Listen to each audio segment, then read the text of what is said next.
दौंड तालुक्यातील खडकी गावाजवळ एसटी बसच्या चालक आणि वाहकावर दगडफेक करण्यात आली आहे। बस थांबवली नाही म्हणून दगडफेक करण्यात आली। या बसमध्ये 43 प्रवासी होते। मुंबई विमानतळावर पार्किंगच्या वादातून तुंबळ हाणामारी झाली। सुरक्षा रक्षक आणि वाहन चालकामध्ये झालेल्या हाणामारीचा व्हिडिओ व्हायरल होतोय, तर पोलिसांनी वाहन चालक आणि सुरक्षा रक्षकाला ताब्यात घेतलं। विक्रोळीच्या कन्नमवारमध्ये झाड कोसळून मृत्यू झालेल्या तेजस नायडूच्या कुटुंबातील एकाला पालिकेत नोकरी मिळावी आणि संबंधित अधिकाऱ्यावर कारवाई व्हावी या मागणीचं पत्र समाजसेवक डॉ. योगेश भालेराव यांनी पालिकेला दिलं। लोणावळ्यामध्ये पुन्हा एकदा मनसे आणि परप्रांतीय यांच्यामध्ये वादाची ठिणगी पडली आहे। परप्रांतीय सुपरवायझर स्थानिक मराठी कामगारांना त्रास देत असल्याची तक्रार मनसे कार्यकर्त्यांना प्राप्त झाली होती। त्यानंतर त्यांनी परप्रांतीयाला मनसे स्टाईलने धडा शिकवला आणि मराठी कामगाराची माफी मागायला लावली। भिवंडी महानगरपालिकेतील पर्यावरण विभागाच्या प्लास्टिक निर्मूलन पथकाकडून 500 किलो प्लास्टिक साठा जप्त करण्यात आला। पालिकेकडून दंडात्मक कारवाईही करण्यात आली। पुण्यातील बनेश्वर रस्त्याच्या काँक्रिटीकरणास पीएमआरडीएकडून अखेर मंजुरी मिळाली आहे। बनेश्वर रस्त्यासाठी 2.94 कोटींचा निधी मंजूर झाला आहे। त्यामुळे सुप्रिया सुळेंच्या पाठपुराव्याला यश आलंय। शशांक आणि लता हगवण्याच्या अडचणीत वाढ झाली आहे। या दोघांना 6 जूनपर्यंत पोलीस कोठडी सुनावण्यात आली आहे। जेसीबीच्या गैरव्यवहार प्रकरणी त्यांना म्हाळुंगे पोलिसांनी अटक केली होती। वैष्णवी हगवणे हुंडाबळी प्रकरणी राजेंद्र सुशील हगवणेच्या न्यायालयीन कोठडीत 14 दिवसांची वाढ करण्यात आली आहे, तर अनिलेश चव्हाण याच्या पोलीस कोठडीमध्ये 4 दिवसांची वाढ करण्यात आली। जेसीबी अथवा इतर मशिनरी भाडे तत्वावर दिले जातात, त्याप्रमाणे जेसीबी भाडे तत्वावर दिलं होतं। उलट त्यांनी अपुरं भाडं दिलं, त्यामुळे जेसीबी प्रकरणामध्ये हगवणे कुटुंबाचा दोष नाही असा दावा हगवणेच्या वकिलांनी केलाय। पाकिस्तानची ड्रोन क्षमता भारताच्या तुलनेत खूप कमकुवत आहे। पाकिस्तानला आपण 8 तासांमध्ये उद्ध्वस्त केलं असं विधान सीडीएस अनिल चौहान यांनी केलंय। भिवंडीच्या पडघा इथल्या एटीएसच्या छापेमारीमध्ये धक्कादायक खुलासा समोर आलाय। नाचन परिवारानं स्लीपर सेल तयार केला होता अशी माहिती आहे। देशविरोधी कारवाईसाठी स्लीपर सेल तयार करण्यात आले होते। या स्लीपर सेलकडून मुस्लिम तरुणांची माथी भडकवण्याचं काम केलं जात होतं। बीड संतोष देशमुख हत्या प्रकरणाची पुढील सुनावणी 17 जूनला होणार आहे। आज झालेल्या सुनावणीमध्ये वाल्मिक कराडच्या वकिलांना केलेल्या डिस्चार्ज ॲप्लिकेशनला सरकारी पक्षाचे वकील उज्ज्वल निकम यांनी विरोध केला। सांगलीतील आदित्य हॉस्पिटलची वंचित बहुजन आघाडीच्या कार्यकर्त्यांनी तोडफोड केली। कामगार योजनेच्या लाभार्थ्यांकडून अतिरिक्त पैसे घेतल्याचा आरोप करत तोडफोड करण्यात आली। या प्रकरणी 15 ते 20 कार्यकर्त्यांना ताब्यात घेण्यात आलं। भारताचं सुरक्षा कवच आणखी मजबूत होणार आहे। रशिया 2026 पर्यंत सर्व S-400 एअर डिफेन्स सिस्टीम देणार आहे। राज्य मंत्रिमंडळाच्या बैठकीमध्ये महत्त्वाचा निर्णय घेण्यात आलाय। कुर्ल्यातील मदर डेअरीची 8.5 हेक्टर जागा धारावी पुनर्विकास प्रकल्पाला दिली जाणार आहे। जालन्यातील घनसावंगी आणि अंबड तालुक्यामध्ये शेतकऱ्यांच्या अनुदानात 18 कोटींचा अपहार झाल्याचं समोर आलंय। जिल्हाधिकाऱ्यांनी याबाबत त्रिसदस्यीय समिती नेमली होती। या समितीचा अहवाल जिल्हाधिकाऱ्यांना सादर झाला। सुनावणीला हजर न राहिलेल्या 25 तलाठ्यांवर कारवाई होणार आहे। परदेशी शिक्षण शिष्यवृत्ती संदर्भात राज्य सरकारच्या जाहिरातीचा चेहरा ठरलेल्या चंद्रपूरचा विद्यार्थी रोहित दिवसे यालाच सरकारनं शिष्यवृत्ती नाकारली आहे। बर्मिंगहॅम विद्यापीठामध्ये उच्च शिक्षणासाठी रोहितला शिष्यवृत्ती देण्यात आली होती। दरम्यान तांत्रिक कारण देत सरकारनं शिष्यवृत्ती नाकारली आहे। पुण्यात राष्ट्रवादीच्या पदाधिकाऱ्यांकडून बॅनरबाजी करण्यात आली। अजित पवार आणि शरद पवारांचा एकत्र फोटो लावत पुणे महानगरपालिका आपल्याकडे पाहिजे असेल तर दोन्ही पवार एकत्र हवेत अशा आशयाचे बॅनर लावण्यात आले। मे महिन्यामध्ये झालेल्या पावसामुळे शेतकऱ्यांचं मोठं नुकसान झालंय, मात्र शेतकऱ्यांना अद्याप नुकसान भरपाई मिळालेली नाही। अर्थ खात्याच्या चाव्या अजित पवारांकडे आहेत, तरीही त्यांनी कृषी क्षेत्राला प्रोत्साहन दिलं नाही। हीच अडचण कृषी मंत्री कोकाटेंनी बोलून दाखवली। अशा शब्दात राजू शेट्टींनी कोकाटेंसह अजित पवारांना टोला लगावला।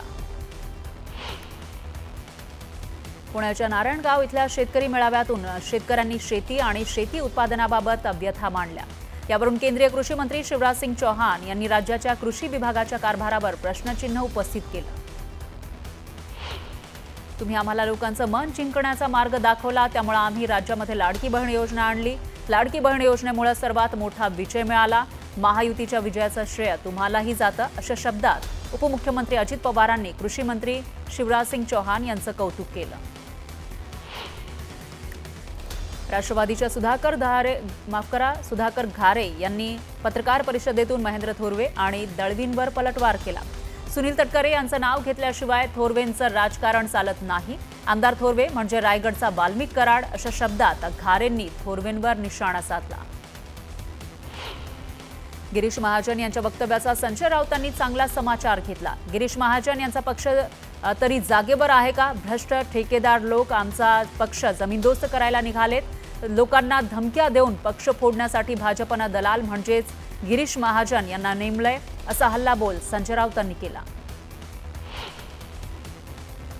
संजय राऊत केवळ बडबड करतात, दलाली करण्याचं काम राऊतांनीच केलं. त्यांच्या दलालीमुळे शिवसेनेचं नुकसान झालंय, असा हल्लाबोल गिरीश महाजन यांनी केला.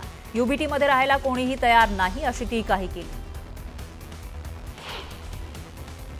जुन्नर तालुक्याच्या दौऱ्यावर असलेले केंद्रीय कृषी मंत्री शिवराजसिंग चौहान आणि राज्याचे कृषी मंत्री माणिकराव कोकाटे यांनी आज नुकसानग्रस्त टोमॅटो शेतीची पाहणी केली. टोमॅटोचा लवकरच पीक विम्यामध्ये समावेश केला जाईल आणि नुकसानग्रस्त शेतीचे पंचनामे करून शेतकऱ्यांना मदत करून दिलासा दिला जाईल, असं विधान केंद्रीय कृषी मंत्री शिवराजसिंग चौहान यांनी केलं. जळगावच्या यावल तालुक्यातील डोंगर कठोरा इथं छत्रपती शिवाजी महाराज समाधान शिबिराचं आयोजन करण्यात आलं.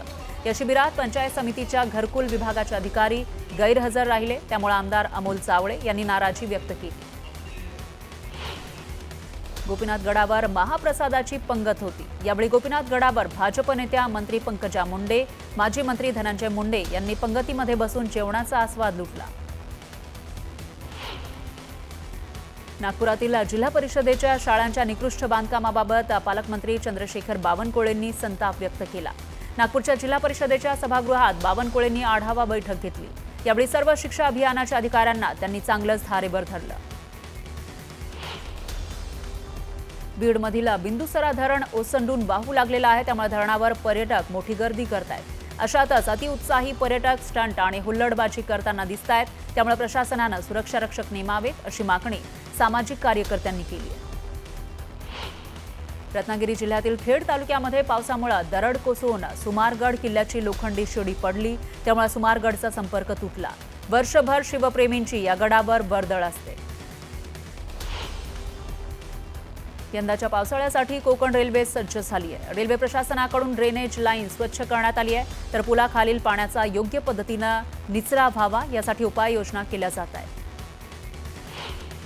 जालन्यातील जाफराबाद तालुक्यामध्ये झालेल्या मुसळधार पावसामुळे नळ विहिरा इथल्या शेतकऱ्यांचं मोठं नुकसान झालं आहे. शेतकऱ्याच्या कलिंगडच्या शेतामध्ये अक्षरशः कलिंगड पिकाचा चिखल झाला. जवळपास 2 लाखाचं नुकसान झाल्यानं शेतकरी हवालदिल झाला, तर नुकसान भरपाई मिळावी अशी मागणी केली जाते. नांदेड जिल्ह्यामध्ये पावसामुळे झालेल्या नुकसानीमुळे हताश झालेल्या एका शेतकऱ्याच्या कुटुंबातील चिमुकलीनं एक व्हिडिओ बनवलेला आहे.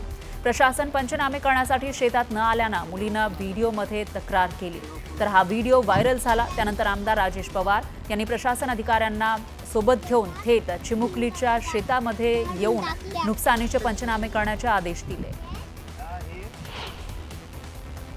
माजी खासदार हेमंत गोडसे यांना कोरोनाची लागण झाली आहे. मागील 2 दिवस मुंबईत असताना कोरोनाची लागण झाली असण्याची शक्यता आहे. दौंड तालुक्यामध्ये कोरोनाचे 2 रुग्ण आढळले. एका रुग्णावर ससून रुग्णालयात उपचार सुरू आहेत, तर दुसऱ्या रुग्णाची प्रकृती स्थिर असल्यानं घरातच आयसोलेट करण्यात आल्याची माहिती दौंड उपजिल्हा रुग्णालयाच्या अधीक्षकांनी दिली. छत्रपती संभाजीनगर जिल्ह्यातील कोरोना पॉझिटिव्ह रुग्णांची संख्या 8 वर गेली आहे. यामध्ये महापालिका हद्दीतील 7 आणि ग्रामीण भागातील एका रुग्णाचा समावेश आहे. शेतकऱ्यांबद्दल वारंवार बेताल वक्तव्य करणाऱ्या कृषी मंत्री माणिकराव कोकाटे यांच्या प्रतिमेला ढेकळं मारत आंदोलन करण्यात आलं. छावा महाराष्ट्र सेनेच्या वतीनं पैठण तहसील कार्यालयासमोर हे आंदोलन करण्यात आलं. मालेगाव शहरामध्ये रोज तासनतास वीज पुरवठा खंडित होत असल्यामुळे या अघोषित लोड शेडिंगच्या विरोधात भारतीय जनता पार्टी रस्त्यावर उतरली. शहराध्यक्ष देवा पाटील यांच्या नेतृत्वाखाली वीज वितरण कंपनीच्या कार्यालयावर मोर्चा काढून धरणे आंदोलन करण्यात आलं. महाराष्ट्र राज्य भूमी अभिलेख तांत्रिक कर्मचारी संघटनेनं आपल्या विविध मागण्यांसाठी संविधान चौकात बेमुदत काम बंद आंदोलन केलं। विविध मागण्यांसाठी बेमुदत आंदोलन केलं जात आहे। मुंबईच्या मालाड पोलिसांनी महिलांचे कपडे वापरून चोरी करणाऱ्या चोराला अटक केलेली आहे, तर या चोरट्याकडून 41 लाखांचे दागिने जप्त केले। भुसावळ तालुक्यातील सुसरी राख चोरी प्रकरणातील 3 जणांवर गुन्हा दाखल करण्यात आलाय।